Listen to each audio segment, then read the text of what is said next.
If you would state your name and address for the record, please, then you have up to 5 minutes. Jason Cook, 4437 Oak Bank Lane, Marshall, Tennessee, 37921.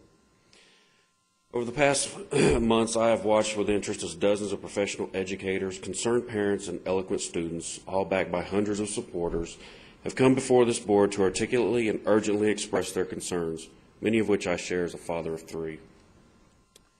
I have waited with optimism for these concerns to be heard and acted upon by our school system's leadership, and observed with bitter disappointment as this body has dismissed these brave individuals as a disgruntled minority, chastised them like naughty children, and willfully turned a deaf ear to their legitimate concerns and purpose solutions.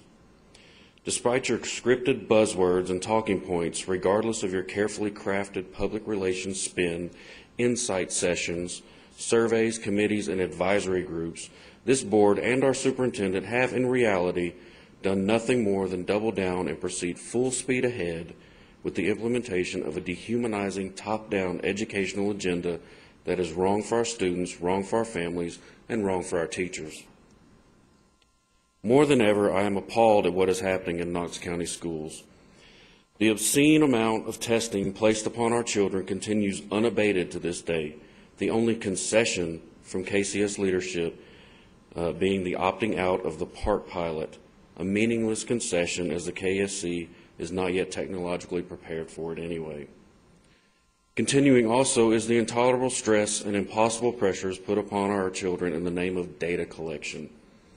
Of particular continued concern is the widely known fact that many of these tests are not required by the state, but are district mandated.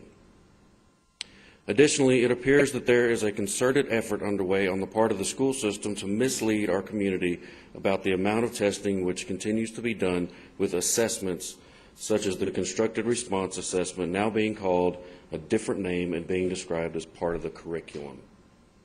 Furthermore, how much of my children's instructional time is being taken away in order to submit them to a never-ending series of practice tests, test-taking skill lessons, and analyzing the language of a test.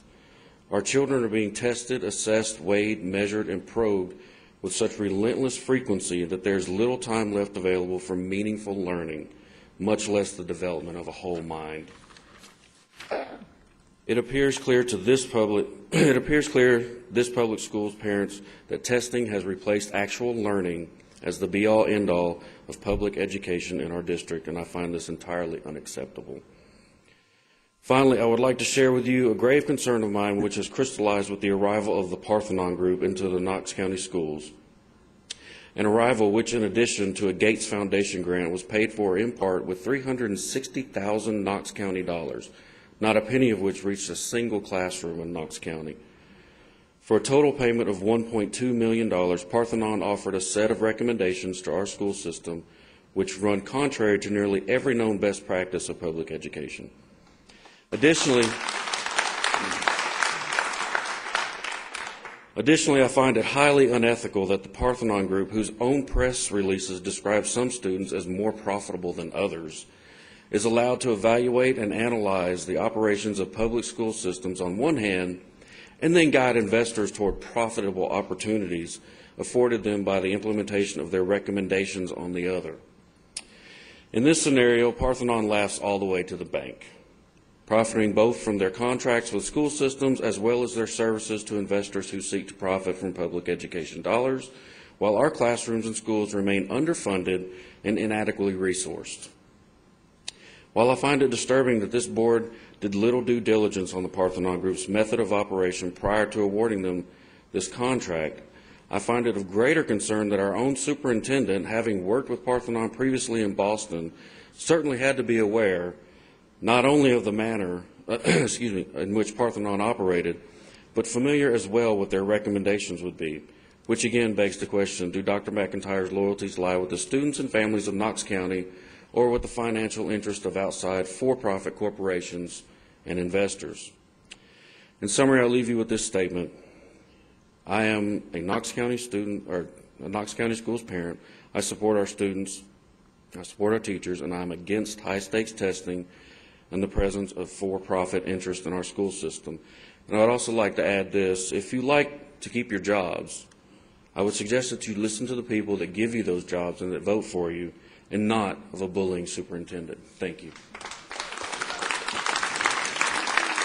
Sandra Valukas.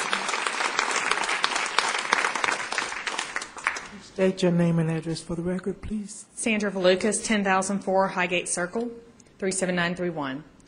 I have been here multiple times, and there are people who would have the community believe that it's just those of us speaking at this podium that are upset, but they are wrong. When I stand at this podium to speak and support our teachers, I am representing not only myself,